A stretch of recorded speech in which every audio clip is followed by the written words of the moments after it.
Bible, chapter 4 of Daniel. We're going to continue our study that we've been doing on Sunday nights and Wednesday nights, just verse by verse, for the most part, in the book of Daniel. The theme that we focused on for this book through this study is resolved. And there's a lot of things in our lives that we have to have resolved, that God is in control, and be resolved that He's doing everything according to His will and His way and His time for our good.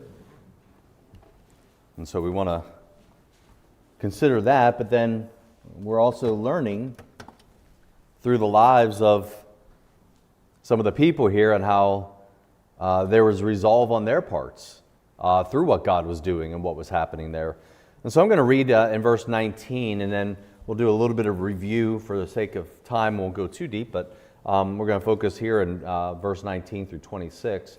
Daniel chapter 4, verse 19 starts off and it says, "Then Daniel, whose name was Belteshazzar, was astonished for 1 hour, and his thoughts troubled him.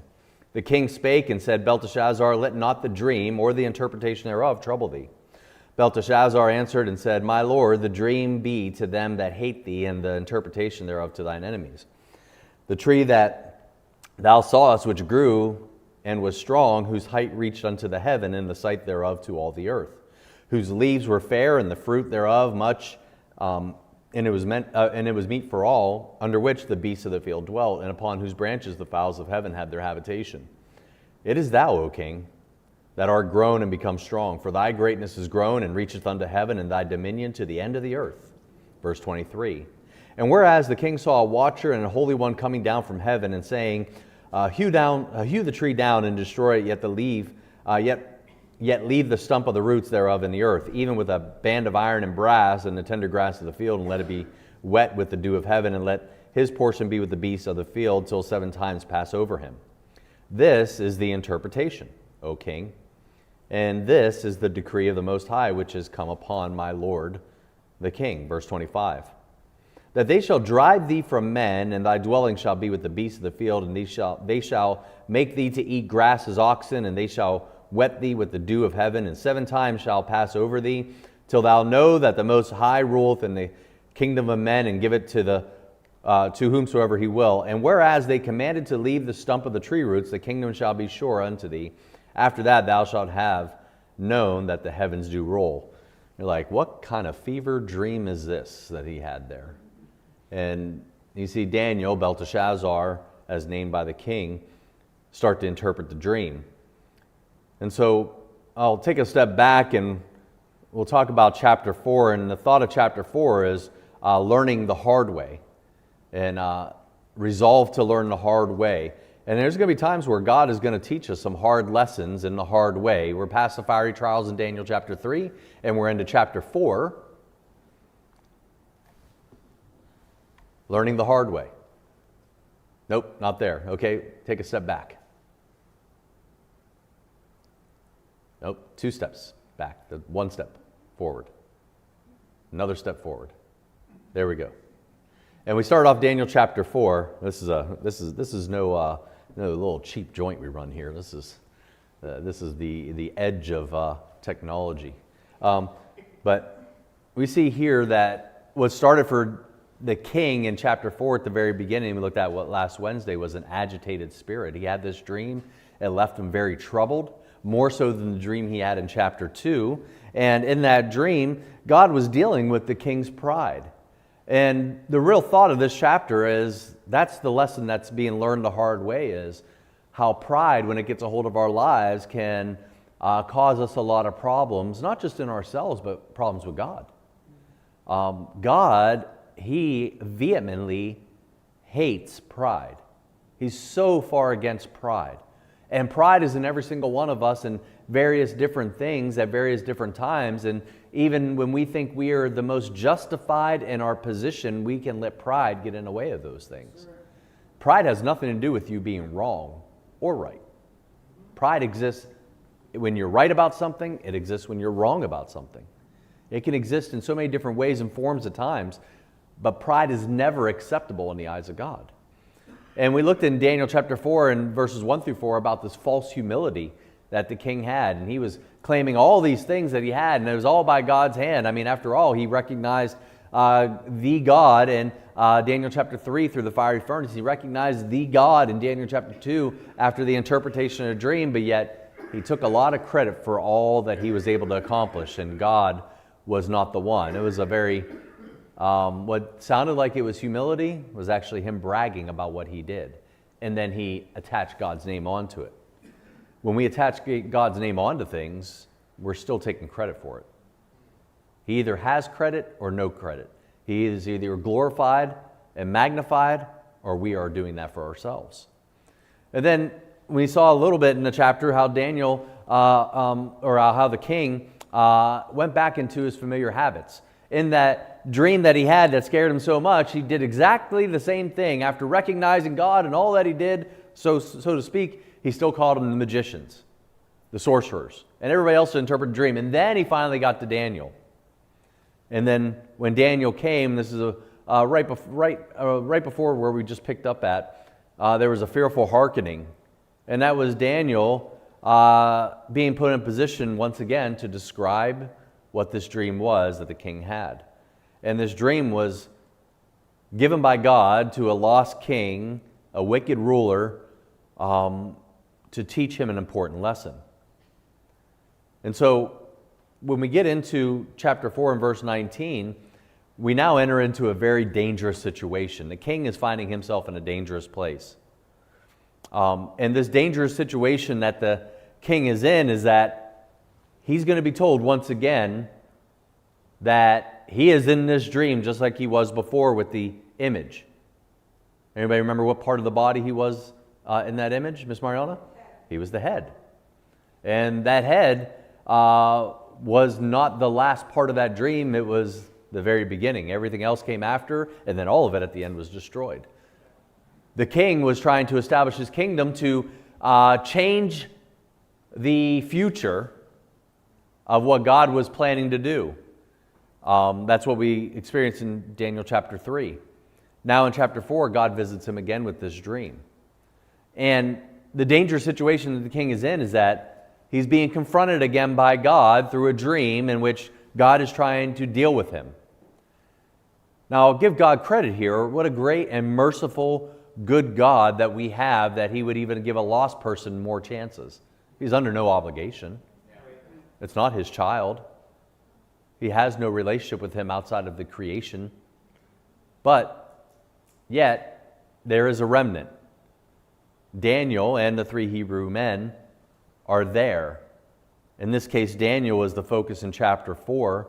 And what we see here in this dangerous situation, how Nebuchadnezzar got there, is, the first part is, by frustrating the grace of God.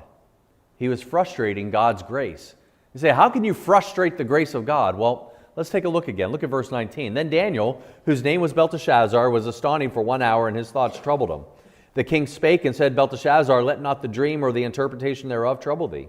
Belteshazzar answered and said, My lord, the dream be to them that hate thee, and the interpretation thereof to thine enemies. The tree that thou sawest, which grew and was strong, whose height reached unto the heaven, and the sight thereof to all the earth, whose leaves were fair, and the fruit thereof much, and in it was meat for all, under which the beasts of the field dwelt, and upon whose branches the fowls of the heaven had their habitation. Now, there is a difference between this and a previous dream. If you want to hold your place, you can go to Daniel chapter 2 and look at verse 38 again. Just by way of review, we'll come back to Daniel chapter 4 after looking at this verse. Daniel chapter 2 and verse 38, it says, And wheresoever the children of men dwell, the beasts of the field and the fowls of the heaven hath he given into thine hand, and hath made thee ruler over them all. Thou art this head of gold, just like we talked about. Interpreting that dream for him. Daniel had already announced to Nebuchadnezzar that, hey, you're the head of this gold, and now he's announcing, hey, you're the tree now in this dream. Now, interesting thing about trees is that anytime trees in Scripture, most of the time, they're used as symbols of political authority and power, such as kings, nations, rulers, empires. And so he's given them a picture of this tree that's representative of his rule and his reign. With the help of God and by his hand, Daniel was pointing that God was allowing Nebuchadnezzar to build a vast empire that sheltered many nations and people. God was allowing him to do this. This wasn't all by his own power. Anything that anybody does in this world, even if they're lost, it's by God's grace that he allows them to do that. He either lets his hand off or he puts his hand on. But he is doing that work, and he is allowing it to happen. He can stop at something at any time. He can start something at any time. In fact, Nebuchadnezzar, he ruled a great and mighty kingdom whose dominion reached, the Bible says in Daniel chapter 4, to the end of the earth, at least the known earth. And that was a vast rule and reign that he had there. Look at verse 22. Daniel chapter 4, verse 22. It is thou, O king, that art grown and become strong.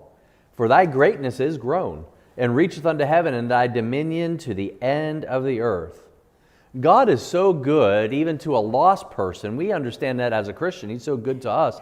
He's so good to a lost person who doesn't even recognize him necessarily in the way that he deserves to be recognized, that he gives grace at times when not only they don't deserve it, but also when he knows that they may even squander it.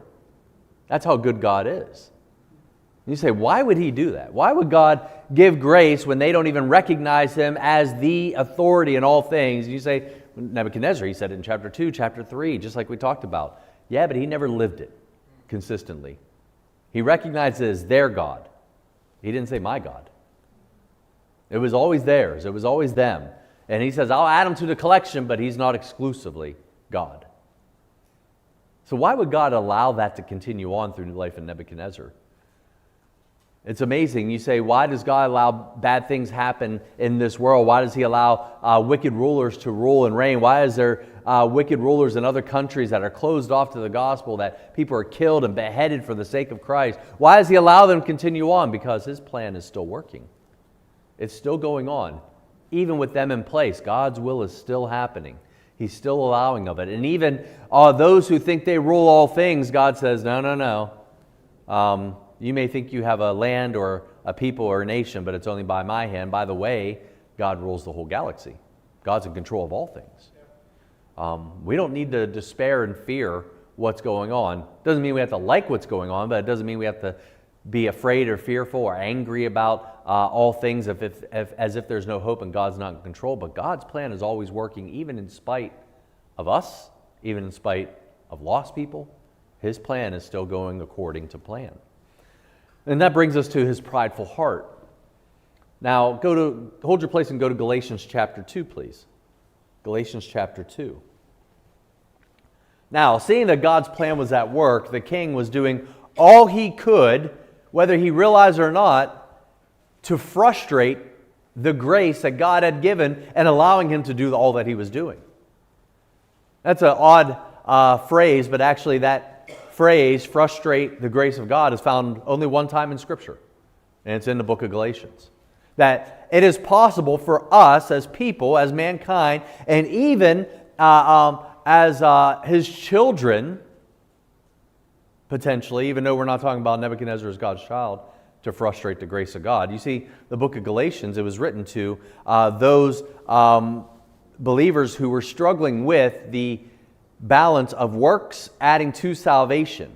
They were struggling with how to deal with justification, and justification meaning all that Christ did was sufficient for salvation, and yet they felt that they had to add things to it to either ensure salvation or keep salvation. And look at Galatians chapter 2 and verse 20. It says, I am crucified with Christ, nevertheless I live. Yet not I, but Christ liveth in me. And the life which I now live in the flesh, I live by the faith of the Son of God, who loved me and gave himself for me. Verse 21, I do not frustrate the grace of God. For if righteousness come by the law, then Christ is dead in vain. The frustration of God's goodness and his unmerited favor towards us happens whenever we try to add in what we want to do in our way and take credit for what God clearly is able to do and allowing in our lives. That is where the frustration of his grace comes. In fact, think of it like this. There's a point that in our pride we neutralize the grace of God in our life. I say neutralize, it means to make it of no effect. To have no benefit to us. to where God has unmerited favor, where He wants to help us, to grow us, to make us more like His Son, to see Him as He's working in our life, for us to trust in Him, for us to see Him, to magnify Him, to recognize Him, and then with our pride, we flatten it all out, neutralizing it. That's how bad, that's why He hates pride. Because it minimizes and neutralizes and makes no effect the supernatural working He wants to do in our lives. That's why He's frustrated. Paul mentions that it frustrates the grace of God when people add things to salvation. As if what His Son, who gave His life, was not enough for all of mankind. He's saying, why do you feel like you have to continue doing this, and why are you making other people to believe they have to do this?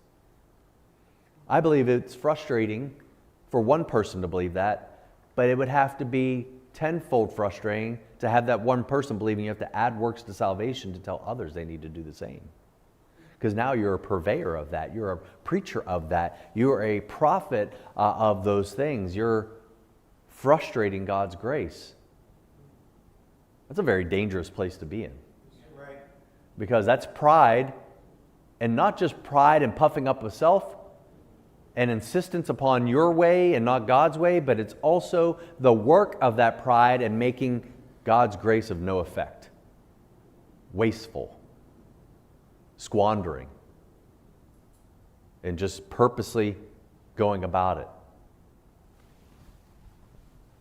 God saw that the king was taking credit for these achievements, and the king was in great danger here. His heart was becoming proud. How could it not? You have enough success in your life that you don't give God credit for. What else do you have left but to be prideful? Yeah, right. Where else are you going to go with that? I would say the more God does in your life, the more humble you ought to be about it. The greater your humility should be, because it's only by His hand any of this has happened. At what point or what part can you say you took any credit of? Because you thought of this idea, because you had this in mind? Thank God that He gave you a sound mind.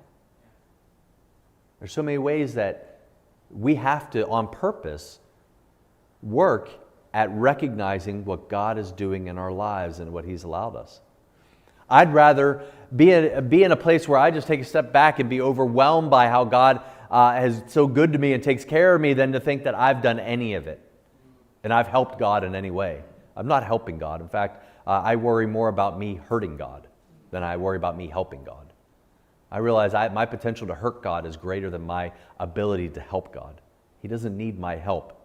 He wants to use me. He wants to allow His work to happen through me. He wants to allow His work to happen through you, but that's not because of you. Our righteousness is still as filthy rags to this day outside of Christ. And it's only by Christ that He doesn't look upon our sins still yet today. The king had learned from the first dream that God ruled in the kingdom of men, and there were no earthly thrones that were secure. Now, this Babylonian kingdom was going to end one day, and God would raise up another kingdom to take its place. That's what we remember in the dream with the image from that head of gold to silver to all the way down. At the time of the fiery furnace, Nebuchadnezzar had witnessed the miracle of God preserving the three faithful Hebrew men, and based on that, the king had decreed that nobody speak against their great God. Look back at Daniel chapter 3. I know we're a little bit back and forth, some of it's review, but it's good to see the connective tissue of how we got to where we are and see how Nebuchadnezzar got to how they are. I like biographies and autobiographies, because sometimes you'll see that, and you'll see how in somebody's life you see it coming before they even saw it coming in real time for them. You see it through the story being told. And if you could just warn them, oh, don't do that. But it's already happened for them. And what has been done already has consequences. But now as we look forward, how do we avoid those things? Look at Daniel chapter 3 and verse 29. Therefore, I make a decree that every people, nation, and language which speak anything amiss against the God of Shadrach, Meshach, and Abednego, I mean, this is so benevolent, the great God, Just everyone, if you don't bow down to this image, I'm going to throw you in a fiery furnace. But now if you don't worship this God, I'm going to cut you in pieces. I mean, it has the sound of a brand new Christian. It just can't quite form the words of how to speak what God's doing. But I don't believe he was saved here in Daniel chapter 3 and verse 29. It says, they shall be cut in pieces, and their houses shall be made a dunghill, because there is no other God that can deliver after this sort. So now Nebuchadnezzar was about to meet very severe discipline at God's hand, going back to chapter 4. Go with me to verse 23 in chapter 4. And we look at how he's being cut down. This prideful heart, this frustrating of God's grace, leads to him being cut down, at least in the dream. Look at verse 23. And whereas the king saw a watcher and a holy one coming down from heaven and saying, hew the tree down and destroy it, yet leave the stump of the roots thereof in the earth, even with a band of iron and brass and the tender grass of the field, and let it be wet with the dew of heaven, and let this portion be with the beasts of the field till 7 times pass over him.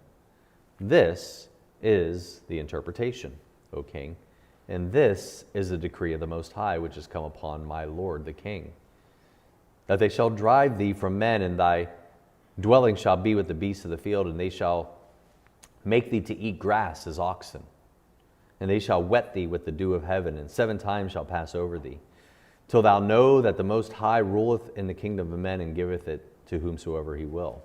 And whereas they commanded to leave the stump of the tree roots, thy kingdom shall be sure unto thee. After that thou shalt have known that the heavens do rule. Try and put myself in Daniel's position, having to interpret this dream. And it even said, if you remember in verse 19, it said he was astonished and he thought about it over time.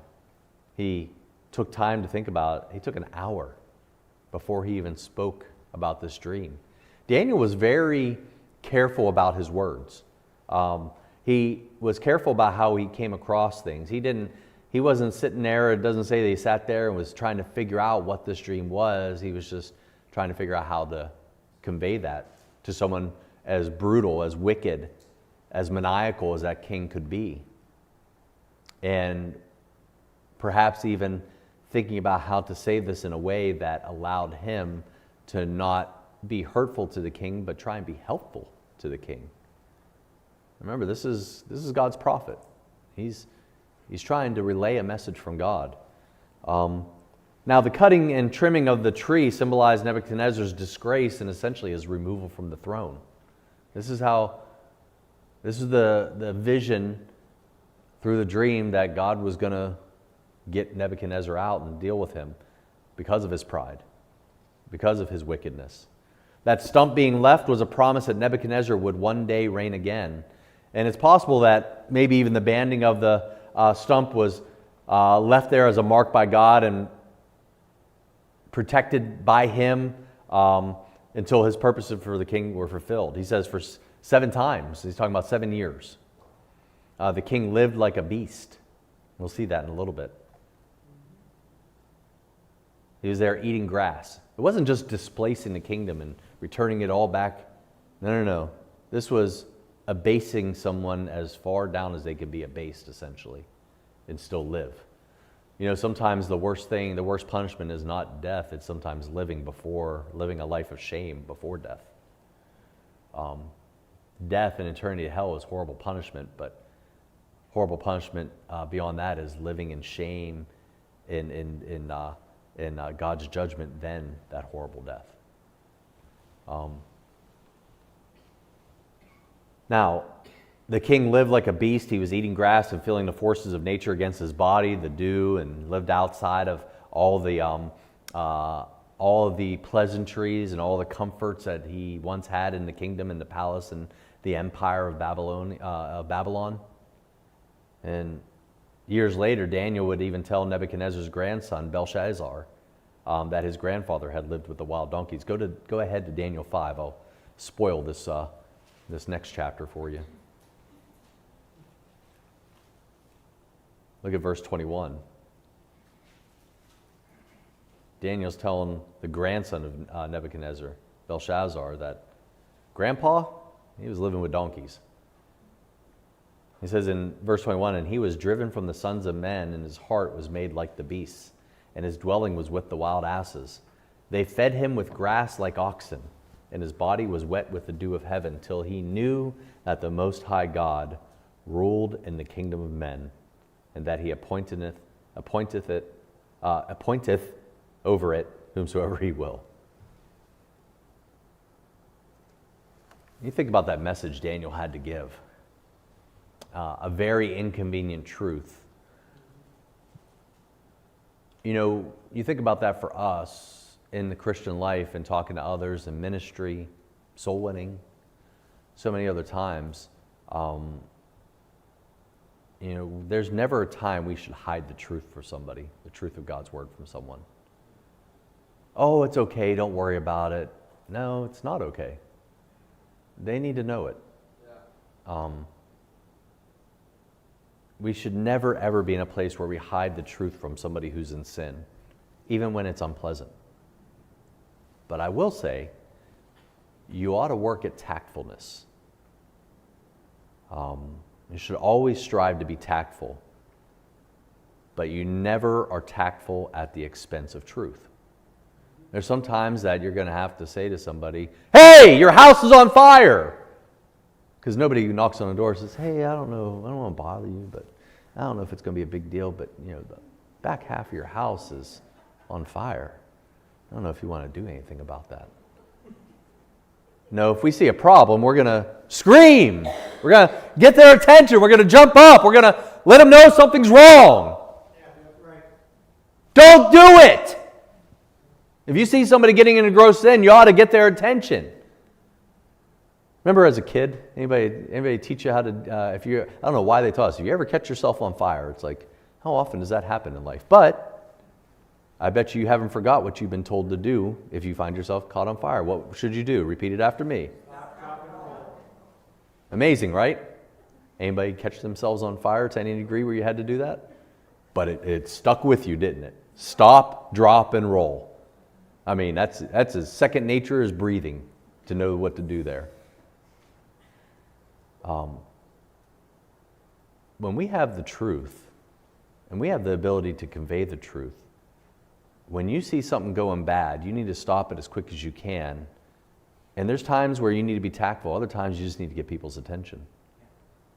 And you need to know the difference. And you need to make sure if you're trying to get their attention, let them know I'm trying to get your attention. I'm not saying say anything out of the flesh. You better make sure your words are measured and led by the Lord. But God forbid we hold back the truth. God forbid Daniel said, I think you just should stop eating spicy foods, King. You'll be okay. I don't think that would have been right for him to do. But he took the time to consider his words an hour. I don't think any of us, on a normal thing, if we knew something we had to say had to be said, we would take an hour before we said it. Sitting there with the king. An hour. We would hem and haw. We would all kinds of different things. We'd say, hey, can I go take a moment? Can I go step outside? And he took time to make sure he came across in the right way to the king and told him what he needed to hear.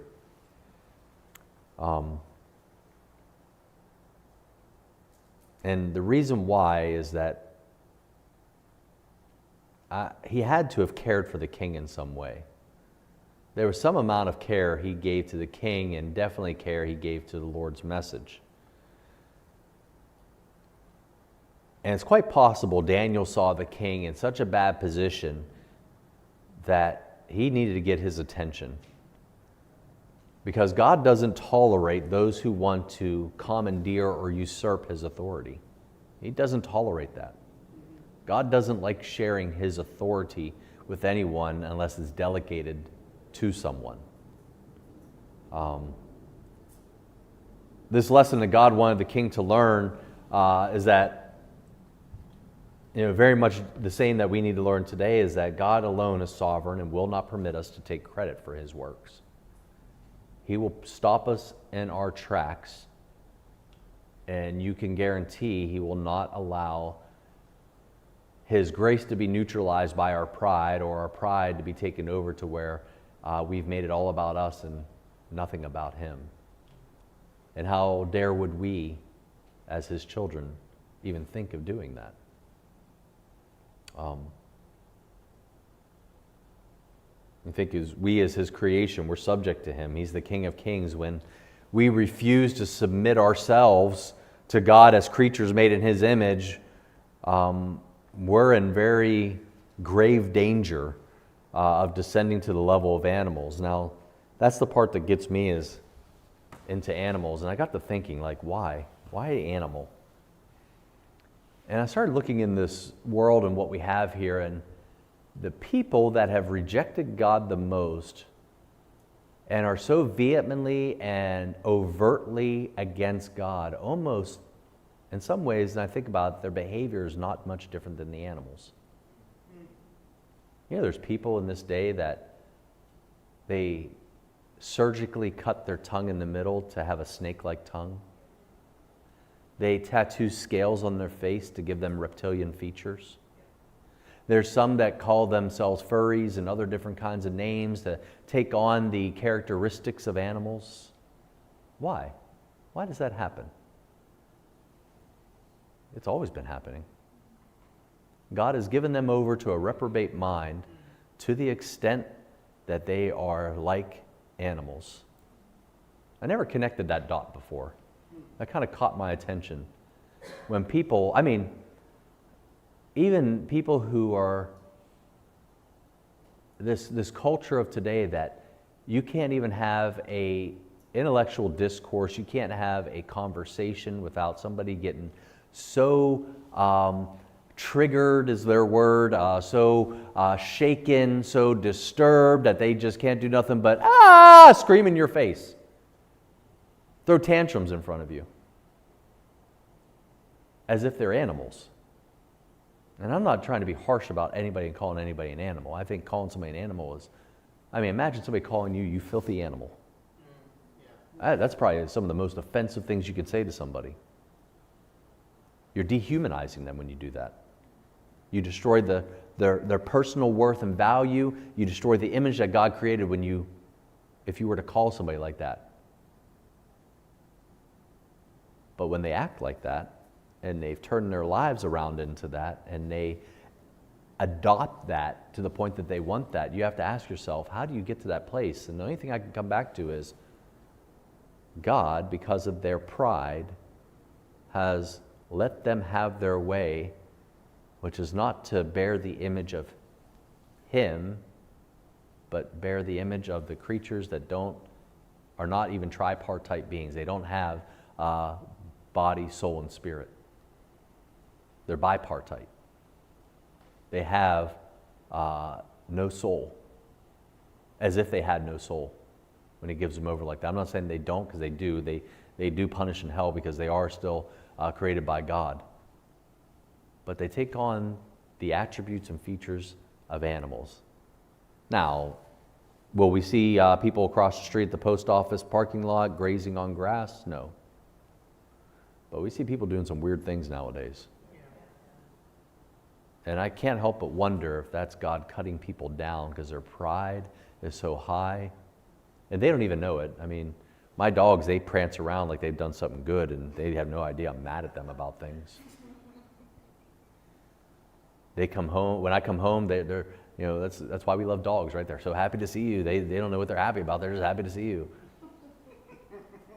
They, without getting too gross, some of them will clean up some of what the cat expectorates out of its mouth. And they'll clean it up, and they think they did a good job. They helped you out. Gross, right? So is God's creature, his creation, is the one who's supposed to bear his image, living as an animal. It wasn't to teach a lesson to say, God is cruel, watch this. Hey guys, look at heaven, look, watch angels. Hey, David, Michael, look at this, look what I'm going to do. I'm going to turn him into an ox. Come watch, this is going to be hilarious. This was God saying, you're done. This is it. I've had enough of your pride. I've had enough of your rejection. I've had enough of the cycle that repeats itself. and I'm going to give you everything you want. I'm going to let you live like the animals. And that's a very scary thing when you get down to it. And think about King David. David is an amazing thing. There's various times where God used animals when he wanted to describe not just the great empires of history. Well, let's go to Revelation 11. We got 10 minutes. You're doing fine. Revelation chapter 11.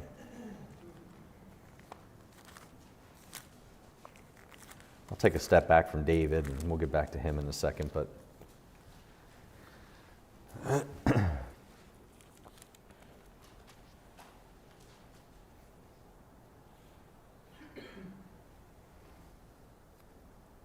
Daniel 7 will talk about some of these animals and that are described as great empires of history, but Revelation chapter 11, verse 7, and when they shall have finished their testimony, the beast that ascendeth out of the bottomless pit shall make war against them and shall overcome them and kill them.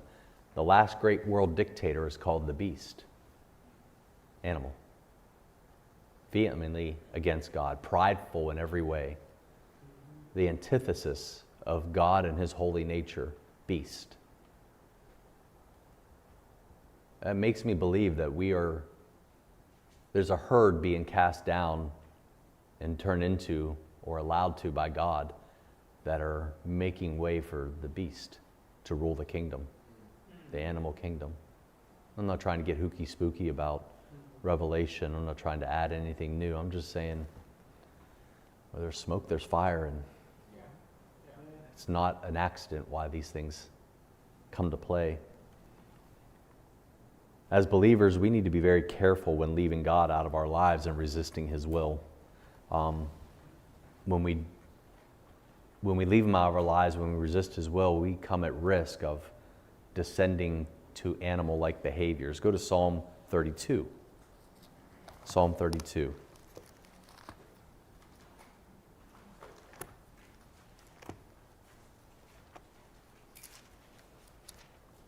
I mean, I didn't connect those dots, and then when the aha moment came, well, Daniel is a book of prophecy. And he was already, I believe, given prophecy even through what he did with King Nebuchadnezzar and turning him into an animal. Psalm 32.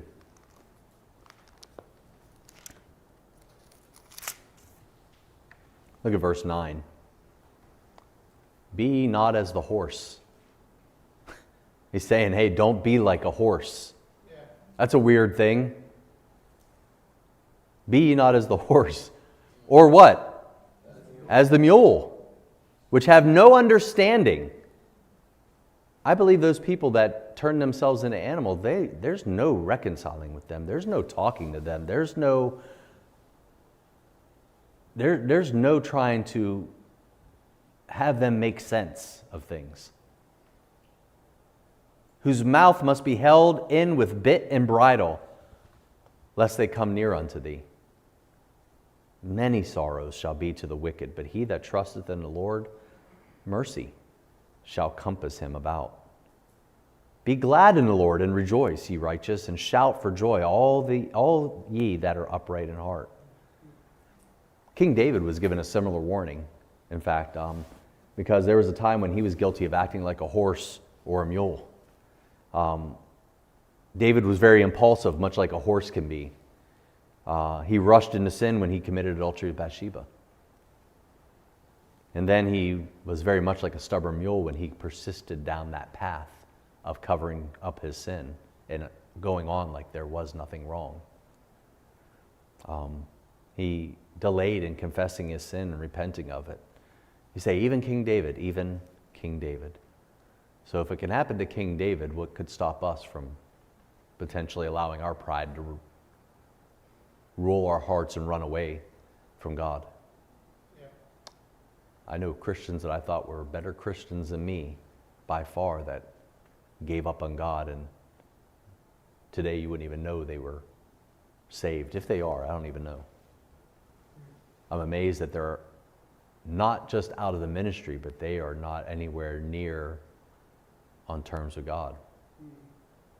Angry at him, against him, divorced, extramarital affairs, multiple marriages. And I'm not saying that's the sign of anything. There's things that happen to people, but I'm just saying they've gotten so far that their pride has taken them so far. No matter the reason or the impetus of that, they've just gotten so far away from God, and they have refused to listen, turn their head. And God said, okay, at some point I'm going to have to give you up. And I'm going to give you over to your pleasures. And those pleasures will quite possibly turn you and make you like the animals. The day you don't think that can happen to you is the day that you are open to the devil for business to let him try and make it happen to you. That's enough to give you pause and concern to say, God, help keep me from my pride. Help protect me from me.